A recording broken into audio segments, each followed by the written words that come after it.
Hey, my name is Lorys, and in this video, we're gonna go over how we can start improving and training our initial flick technique efficiently. So we're gonna start with a comparison between good and poor initial flick technique.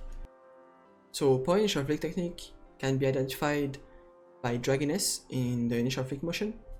This is often due because we may be scared to flick, like pushing ourselves and limit testing, or we simply don't know if we're actually flicking or not.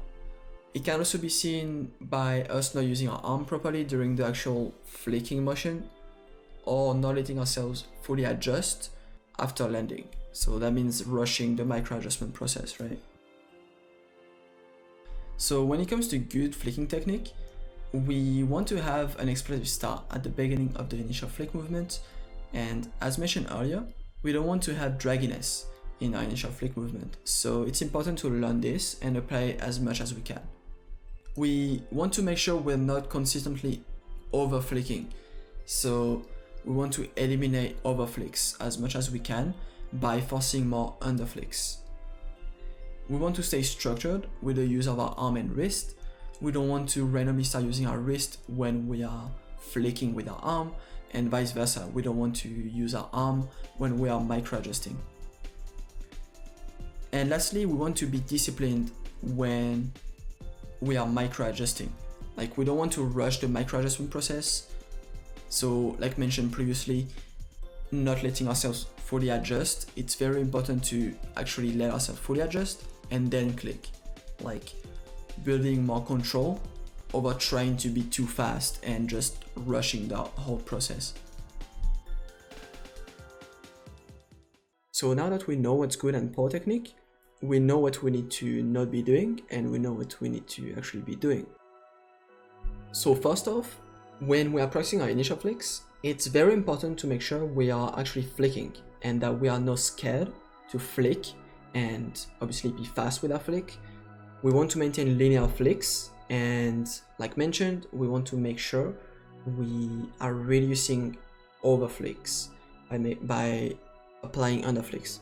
So for some people who kind of struggle with flicking speed and just controlling their flicks, a very important tip is don't be scared to make mistakes, right? Don't be scared to actually flick fast, because you will have to. So there's obviously ways to just have an easier time practicing it, but it's mostly a mental mindset thing, right?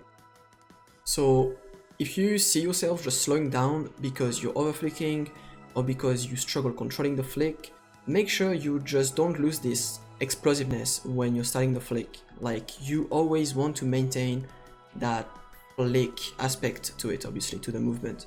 So the control will come with time. That's just how it is.